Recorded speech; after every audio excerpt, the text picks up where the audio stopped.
चलो अब यहाँ पर ध्यान देना। आज से हम स्टार्ट करेंगे चैप्टर नंबर 3 और आज सबसे पहले आप मुझको बता दो कि भैया डेट है कितनी। 18। तो भाई साहब आज है हमारे पास डेट है, आपने बोला डेट है कितनी, 18 जून 2025 और दिन कौन सा है? वेडनेसडे। ठीक है जी। और आज से हम आपके साथ जो स्टार्ट करने वाले हैं उस टॉपिक का नाम है एडमिशन ऑफ अ पार्टनर। ठीक है, एडमिशन ऑफ अ पार्टनर। ठीक है सर, बड़ा ही सिंपल सा चैप्टर है, ध्यान से इस चीज़ को समझना। मानते हैं, मैंने कहा मान लो आपके पास पहले पार्टनर ये 2 थे या 3 पार्टनर थे, मान लो इसका नाम ए है, इसका नाम बी है, इसका नाम सी है, कोई दिक्कत तो नहीं। इनकी फर्म में एक नया पार्टनर आ गया, इस पार्टनर का नाम मान लो डी है, यही कहानी चलेगी बस। तो मैं आपसे पूछूं कि भैया ओल्ड पार्टनर कौन थे, तो आप इस केस में बोल दो कि भैया ओल्ड पार्टनर थे कौन, ए बी और सी। मैंने कहा भैया न्यू पार्टनर कौन है, तो आप बोलोगे भैया न्यू पार्टनर है डी, कोई दिक्कत तो नहीं है। तो ओल्ड रेशियो किस किस के बीच में होगा, आप बोलोगे सी के बीच में, बी के बीच में और ए के बीच में। अगर मैं पूछूं भैया न्यू रेशियो, तो न्यू रेशियो चारों के बीच में। यही सिंपल सा चैप्टर है। अगर आप में आपकी बुक्स में हाथों तो ध्यान से समझना, एडमिशन ऑफ अ पार्टनर सबसे पहले क्या लिखा हो भैया, लर्निंग ऑब्जेक्टिव्स। तो after studying this chapter you should be able to, आपको क्या क्या चीज़ें पता चल जाएंगी, तो ध्यान दोगे तो आपको समझ में आएगा। न्यू प्रॉफिट शेयरिंग रेशियो, हम चर्चा करेंगे काहे पर, सेक्रीफाइस रेशियो पर, पहले में कोई दिक्कत नहीं। फिर हम बात करेंगे अकाउंटिंग ट्रीटमेंट ऑफ गुडविल, कब, जब नया पार्टनर आएगा। फिर हम बात करेंगे accounting treatment for revaluation of assets and liabilities. फिर हम बात करेंगे accounting treatment of reserves and accumulated profits. उसके बाद लास्ट में क्या आ जाएगा, एडजस्टमेंट ऑफ कैपिटल। इसमें 2 चीज़ें हैं, पहला है determining the new partners capital on the basis of combined capital of old partners, और उसके बाद हम बात करेंगे adjusting the capital of old partners on the basis of the capital of the new partner. थोड़ा सा पढ़ लेते हैं क्या लिखा हुआ है कि sometimes a new partner is needed into a business due to the following reasons. ठीक है, कभी कभी हमको किसकी ज़रूरत पड़ जाती है, न्यू पार्टनर्स की। कहाँ पर भैया, बिजनेस में। क्यों पड़ती है, तो यहाँ पर कुछ कारण लिखे हुए हैं। जैसे पहला है when more capital is needed for the expansion of business, हम अपने बिजनेस का क्या चाह रहे हैं भैया, एक्सपेंशन चाह रहे हैं, उसके लिए हमको ज़्यादा कैपिटल की आवश्यकता है। दूसरा कारण when a competent and experience person is needed for the efficient running of the business, हमको कोई नया व्यक्ति चाहिए जो क्या हो भैया, कॉम्पिटेंट हो, एक्सपीरियंस्ड बंदा हो। ठीक है, काहे के लिए कि ताकि जो मेरा जो बिजनेस है वो एफिशिएंट तरीके से चले।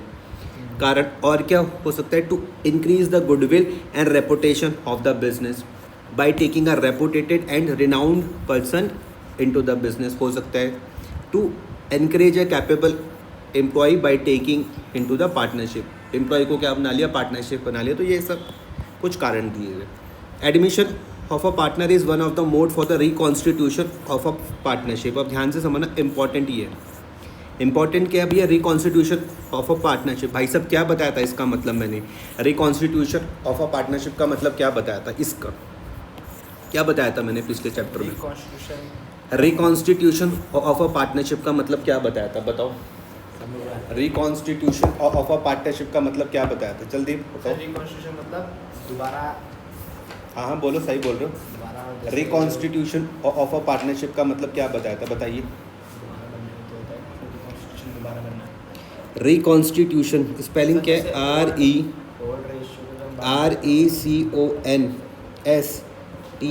RECONSTITUTION, reconstitution of a partnership. आप बताओ भाई क्या बताया था इसका मतलब। अगर तुम रिवाइज नहीं करोगे ना तो यार देखो कोई फ़ायदा नहीं होने वाला है। ध्यान से इस चीज़ को समझना, तुम्हारा ही नुकसान है इसमें। रिकॉन्स्टिट्यूशन ऑफ अ पार्टनरशिप का मतलब मैंने क्या बताया था, बताओ। रिकॉन्स्टिट्यूशन ऑफ अ पार्टनरशिप का मतलब मैंने क्या बताया था। एक बार पार्टनरशिप टूटने के बाद जब वापस कहानी कहाँ बना रहे हो। मैंने तुमको एक सिंपल सी बात बताई थी, रिकॉन्स्टिट्यूशन ऑफ अ पार्टनरशिप का मतलब मैंने ये बताया था, कॉमा वाली सिचुएशन नहीं बताई थी। इसको मैं कॉमा से समझाता हूँ। हाँ। कॉमा वाले में मैंने क्या बताया था कि भैया एग्रीमेंट चेंज होता है। मैंने क्या बताया था, एग्रीमेंट चेंज होता है, लेकिन जो मेरा जो बिज़नेस है वो क्या होता है, चलते रहता है, चलते रहता है। यही तो मैंने बताया था।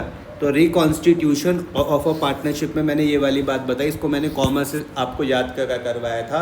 मैंने बोला था सिर्फ एग्रीमेंट में चेंज होगा और बिज़नेस भैया हमारे पास चेंज चलता रहेगा। जैसे कि यहाँ पर समझो कि पहले था एग्रीमेंट सी के बीच में, बी के बीच में और ए के बीच में।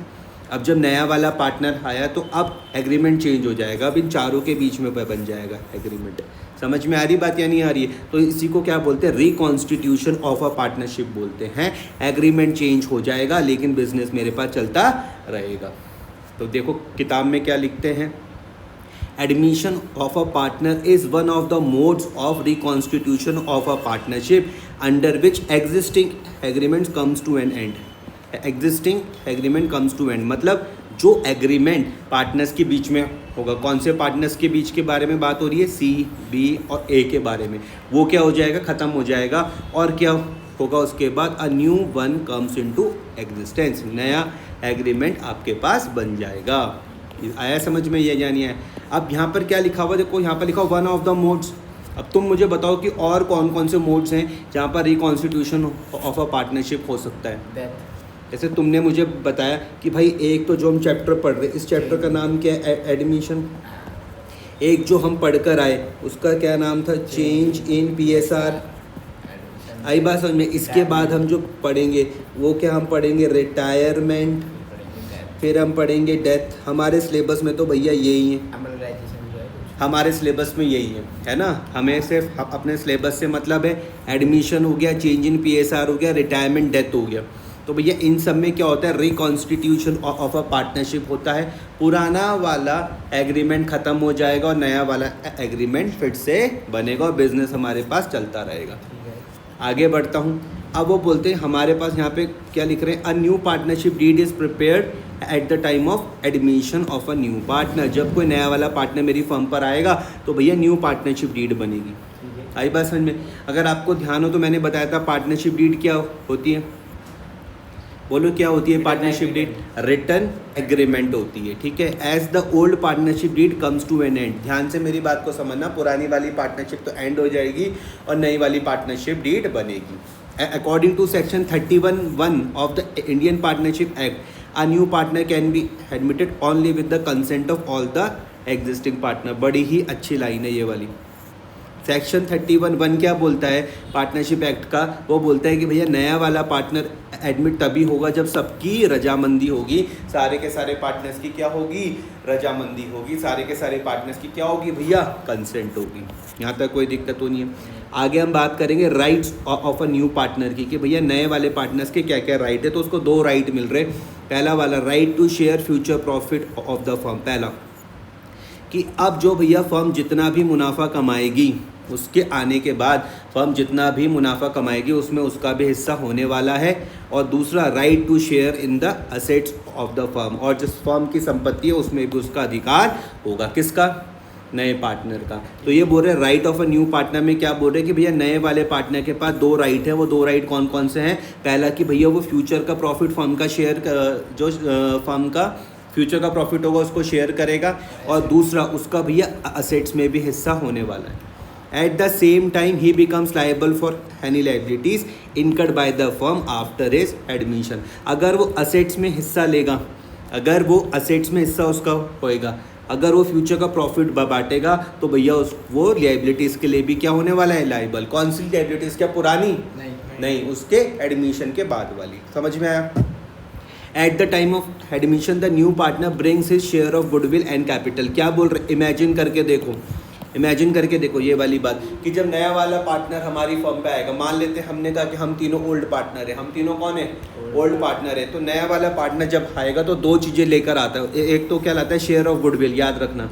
एक तो क्या लाएगा, शेयर ऑफ गुडविल, और दूसरा क्या लाएगा, कैपिटल लेकर आएगा। समझ में आ रहा? इसको हम डिटेल में हम बाद में देखेंगे। Old partner sacrifice a share of their profits in his favour and thus he gets a share in the future profit of the firm.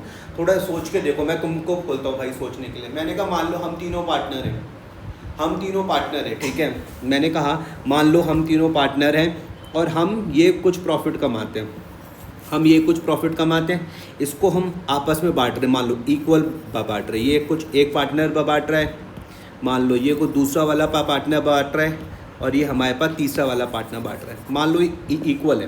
Clear हुआ। अगर कोई चौथा वाला पार्टनर हमारी फर्म पर आ जाए तो हम लोग क्या करेंगे, सेक्रीफाइस करेंगे। हमें क्या करना पड़ेगा, अपना हिस्सा सेक्रीफाइस करना पड़ेगा, तभी तो नए वाले पार्टनर का हिस्सा बनेगा। आया समझ में। तो मैं तुमसे पूछूंगा कि जब नया वाला पार्टनर मेरी पार्टनरशिप फर्म पर आएगा तो तुम्हारा दिमाग चलना चाहिए कि भैया ओल्ड पार्टनर्स क्या करते हैं उस टाइम, सेक्रीफाइस करते हैं। समझ में आ रही बात या नहीं आ रही? अच्छा, नहीं आया समझ में, तभी तो नए वाले पार्टनर का शेयर बनेगा। अब हमको क्या सीखना है, आज की क्लास में हम बात करेंगे calculation of new profit sharing ratio से हम आज की क्लास की हम चर्चा करेंगे। उसके बाद हम बात करेंगे अकाउंटिंग ट्रीटमेंट ऑफ गुडविल की, उसके बाद हम चर्चा करेंगे accounting treatment for revaluation of assets and liabilities, फिर हम चर्चा करेंगे accounting treatment of reserves and accumulated profits, और लास्ट में जो हमारी चर्चा होगी वो होगी adjustments of capital on the basis of new profit sharing ratio. ठीक है।